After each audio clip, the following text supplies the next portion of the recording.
Hey again.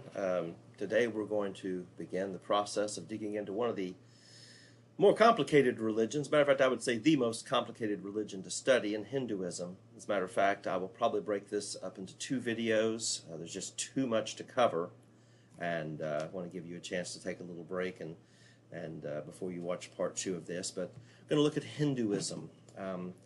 And we're going to look at it through several different lenses. First, we're going to look at what is it that they teach. And man, that's a huge question. By the simplest definitions, Hinduism is the religion or religions of India. I mean, basically, Hindu comes from the Indus River. So Hindu meaning to India. So Hinduism literally is religion of India.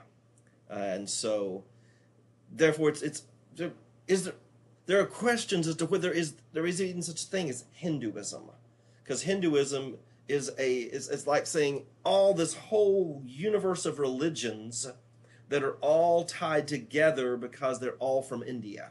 But anyway, we'll leave it at that. There's a wide range of beliefs and ideologies, and that's one of the challenges. And I'm gonna try to break this down into some smaller bite-sized concepts so that we can have some understanding of all that Hinduism encompasses. Even though there's millions, tens of millions, over 1.3 billion, I believe, right now of people, there's thousands of different views, thousands of different practices, but these views can kind of be broken down into three major movements within Hinduism, and there's kind of a history of how these movements developed and what these movements do. So we're going to look first, just look at what are the three movements, and then we'll discuss more deeply what exactly these movements were and what did they do and what did they indicate. The first was the way of works. The way of works encompassed the Vedas. They're written, I guess you would call hymns or stories or poems. And the way of works was involved the work of the Brahmin priests. So the way of works was the first version. If you really want to talk about what was Hinduism, where did Hinduism begin? Hinduism began with the way of works. Later on, they developed another school of thought called the way of knowledge. And like I said, we'll discuss all of these in a moment. The way of knowledge, it encompassed the ideas of deeper spiritual realities, and that not just works, not just rituals, but being able to engage in deeper spiritual realities. And then much later still, actually coming around into this side of the BC AD divide, there was yet another version of Hinduism that arose. This is called the way of devotion, and the way of devotion had to do with the service or loyalty to one of the many millions of gods. A devotion meaning devoting oneself to one particular god. Now, these three movements developed through the entire history of India. The way of works was the most basic form of Hinduism. And then the other two kind of formed as responses to challenges to or weakness of the original form. So that the original form was, and we'll talk about it first, the way of works. But then as people started saying, yeah, this isn't working great, we need to try something different, they would go to these new forms, these new versions of Hinduism. And the crazy thing about it, and this is the thing that really messes with the mind of a Westerner. The thing that really messes with the mind of a Westerner, it's not unusual to find Hindus who hold to specific beliefs from each of these schools simultaneously. It'd be like if I say, yeah, well, wait a second, actually, it's not that unusual anymore. Wow, this is one of those aha moments I get right in the middle of a lecture.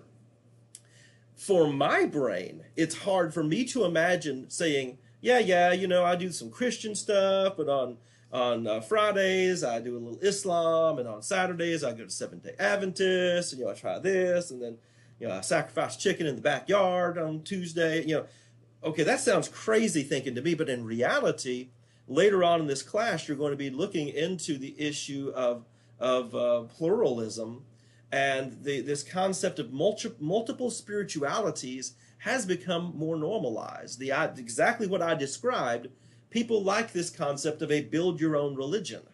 Well, Hinduism was the first platform for a build your own religion, and that's what we're really looking at here, is a build your own religion concept. So you'll talk to a person who's Hindu, and they do a little bit of each version of Hinduism, and they don't see any problem with it at all. So let's talk first about the way of works, and that's also known as Vedic Hinduism. Vedic Hinduism. It developed over a process of 1,000 years, beginning around 1500 BC, and once again, these are all approximate dates. We don't have a clear calendar on this kind of stuff.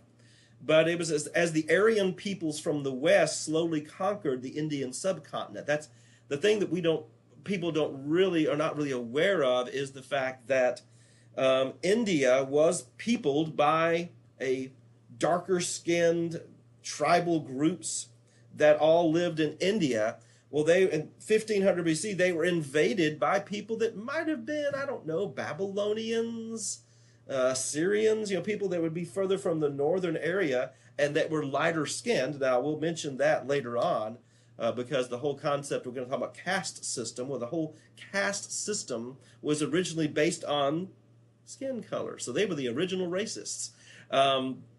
But these Aryan peoples from the west slowly conquered the Indian subcontinent. And the roots of Hinduism really are kind of a combination of native beliefs and Aryan beliefs as they took over. The Aryan religion was expressed in hymns, and the hymns were later collected together in sacred texts called the Vedas.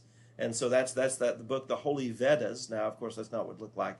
Well, actually, you can see it there in Sanskrit as well. But the Holy Vedas, the 4 Vedas, served as the basis for Vedic Hinduism. The hymns speak of many gods and of the rituals that men must perform for them.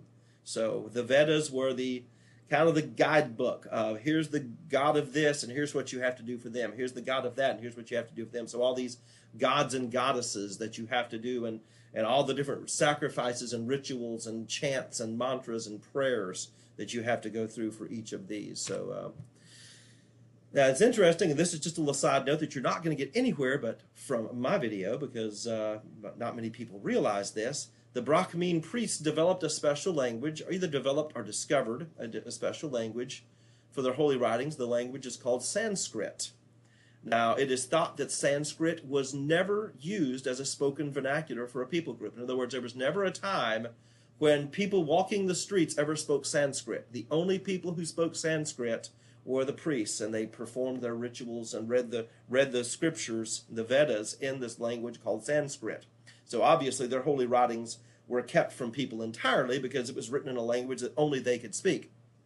Interesting note is the fact that the Lettish languages, which includes the Latvian language, we were missionaries in Latvia, and so my fluency is in the Latvian language. That language actually traces its roots back to Sanskrit. There's only 2 spoken languages in the world that trace their roots back to Sanskrit. That's Latvian and Lithuanian, that are right beside each other there. And Latvian and Lithuanian are tied back, which means that these Aryan priests, I mean, it had to be Aryan priests because they're the only ones who could speak Sanskrit. They're the ones who traveled from India. Look at a map sometime. They traveled from India, this way down here, over here, traveled all the way across everything, rushed everything else, and got over, and I guess they went until they hit water again because they ran into Latvia and Lithuania, and that's where they settled as a tribe called the Lets, and their language evolved from Sanskrit. But anyway, that's not what this class is about, but I just always think it's an interesting aside. So anyway, so that's the Vedas, and their practices were in the Sanskrit language. The way of works focused primarily on Vedic priests performing rituals and speaking the right words in order to bring salvation to people. The Vedas teach about a great litany of gods and goddesses, and there's no real clear picture about which god or goddess is the most important one or what, but they all have a part to play, and each one of them, but their roles in the religion have changed over time as well. They originally Vishnu was one of the lesser gods. But after the Vedic times, Vishnu emerged to become one of the 3 highest gods. The Vishnu is known as the preserver god now. So even though Vishnu was one of the litany of gods, he took on a role of one of the high gods, Rudra. Rudra was a capricious mountain god who had to be appeased, probably because they caused storms off the mountains. But later on, Rudra became Shiva, the auspicious one, who became the destroyer. So both of these, both Vishnu and Rudra, which became Shiva, were just a part of the hundreds and thousands of gods, but somehow they just kind of emerged as more important gods over the years. So it's kind of interesting how this can take place. In the Vedic period, a professional priesthood developed that took charge of the rituals. And once again, there were many, many gods and goddesses, and they had to be worshipped with fire sacrifices. You can see right there. They're still, that's the interesting thing. This was the original form, and yet today you can still find Vedic priests practicing what they practiced 3,000 years ago. So this Vedic Hinduism hasn't died off. It's just continued and been added to. As the number of gods and the complexity of the sacrificial system grew, so did the power of the Brahmins priests in Indian society. By the 6th century BC, the Brahmins priest had the power to dictate exactly how the gods must be worshipped. And that gave them power over the lives of people. They could tell you exactly, here's what you have to do, and you must come to us, and you must pay us, and we are the only ones who can provide this for you. And so over a process of time, the rituals began to take precedence over beliefs, and it really literally reached a point where it no longer mattered what the ritual meant. As long as the ritual was done correctly, while saying the correct words, it would be effective. And so it's interesting because this idea of how ritual kind of takes on a life of its own, and how ritual then reaches the point where the ritual itself has no specific meaning, you can see that happening again and again and again. You can even see it happening in our own lives in churches. So this concept of ritual tends to eventually take on a life of its own and lose the story behind it and just become something that you do because this is what we do, because this is what works. So that's what happened. Vedic Hinduism reached the point that it was just purely ritualistic. So this gave rise to the way of knowledge. The way of knowledge was developed in response to the established priesthood in the 6th century. It sought to replace Brahmin ritualism with mystical contemplation. So instead of going to somebody who would then do a ritual for you, you pay them and they do a ritual for you, the individual person had the ability to find knowledge on their own through mystical contemplation. In the words of one Indian scholar, words without meaning were replaced with meaning without words. Sounds like a wonderful Eastern thing to say. Words without meaning, which they had reached the point where they were just doing it because it's what they do, were replaced by meaning without words, so contemplation. These mystical beliefs were first recorded in the Upanishads, which is another form of their written texts. The word Upanishad, in the Sanskrit, means to sit down, and had the mindset of sitting at the feet of a master to learn. The Upanishads were originally written as commentaries to the Vedas, and therefore they eventually became called Vedanta, meaning a supplement to the Vedas. So you have Vedic. I mean, I'm just throwing these words out here. You don't have to know all of them. But you have Vedic Hinduism, and you have Vedantic Hinduism, and that would be this version of the way of knowledge. The Upanishads taught a deeper spiritual reality than Vedic Hinduism. And once again, this is the version of Hinduism that moved beyond this concept of all the gods and goddesses and just playing the little games and trying to appease them. This way of knowledge is what introduced this concept of a single reality in the universe known as Brahman. And Brahman was the infinite, was beyond all categorization, beyond all human understanding. Brahman is called the world soul. All that truly exists is Brahman. So once again, this way of knowledge started to teach these bigger truths that can only be perceived, not known. And that's an important differentiation. They can only be perceived. They can't be known.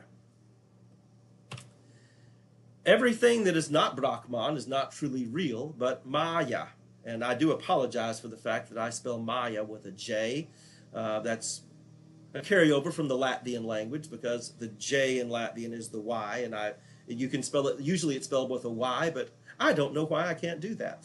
So you'll see it a few places with a Y, but mostly with a J. So understand that that's not Maja, that's Maya. So pronounce it correctly, even though I'm not spelling it correctly. But everything that is not Brahman is part of the great illusion that exists, but does not possess genuine reality. So life, as we know it, is Maya. It is like a movie being shown on a screen. It is not reality. Everything we see around us is not real. All emotions, feelings, thoughts, even religion itself, even their own religion, even Hinduism, they will state that even Hinduism is Maya. It's not real. It's just an illusion of what's going on right in this world right now. And actually, it's interesting, if you've ever seen the movie The Matrix, the original movie The Matrix, not 2, 3, 4, whatever else. But the movie The Matrix illustrates this view of a life that everyone accepts as reality, but does not really exist. It only exists in the mind of the participant. So that's their idea, that everything you're seeing around you, it's the movie screen that's been pulled down over your face so you can't see the real reality, and the real reality is Brahman. Now, deep inside of man, beyond the body, soul, and thought and emotion, there exists the true self, known as the Atman. The way of knowledge, the goal of the way of knowledge, is to transcend this world, to get beyond this unreal reality that we live in, and uncover our real identity, our real Atman. And once a person comes to understand that all reality is Maya, and once we uncover our true self, our true Atman, then a person will enter into a state of complete bliss and again be reunited with Brahman. And their separate life as a droplet of Brahman ceases to exist. So that's this little picture here. Every one of us is a little piece of Brahman that exists, and that piece of Brahman desires to return to Brahman. And the only way we can do that is to transcend this Maya, this false world that's around us, and understand who we really are, and then we will enter back in to that blissful existence of being part of this great linkage that is Brahman.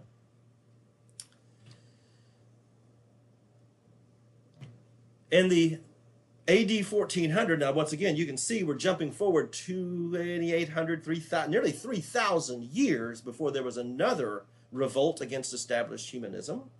And this was the way of devotion, the way of devotion.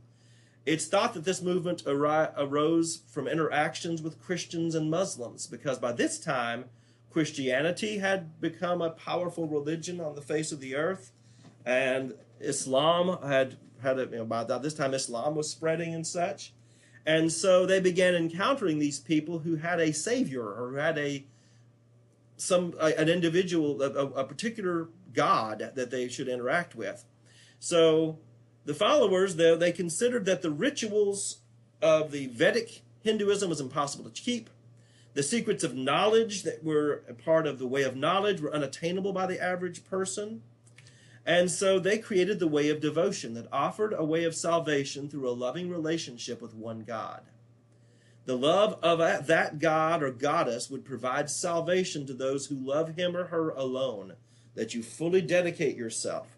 This branch of Hinduism is also known as bhakti, which means loving attachment. So bhakti Hinduism, the way of devotion, is a loving attachment to a particular god or goddess. The primary sacred text of bhakti Hinduism is the Bhagavad Gita, which I'm going to say correctly one of these days. It's an epic story in which the god Vishnu reveals himself to the hero of the story as a personal deity and invites him to follow Vishnu alone and trust him for salvation. So, once again, this idea of bhakti Hinduism is you can choose a god, and that god invites you to worship them and them alone. And by worshiping and serving them, they will help provide for your salvation. By some estimates, there are as many as 330 million Hindu gods. Some people serve one god, some serve many. Others believe that all the gods are just unreal manifestations of the one true reality of Brahman. But all are seeking some way of salvation, but it just seems that any old way will do. And so you can see how there's these processes, these different versions of Hinduism. Each one of them was in a response to the fact that the other version of Hinduism just wasn't going to work. And so when the rituals became meaningless and the people couldn't afford them, they began this way of knowledge. When the way of knowledge became unattainable except for the highest of high priests, they said there's got to be another way. And these Jews and these Christians and these Muslims are talking about a savior. So here's our savior. Worship one God, and that God can provide for your salvation. So very interesting to note these differences in the Hindu religion. And from there, we're going to pick up and talk a little bit more in detail about some of their beliefs in part 2 of this video.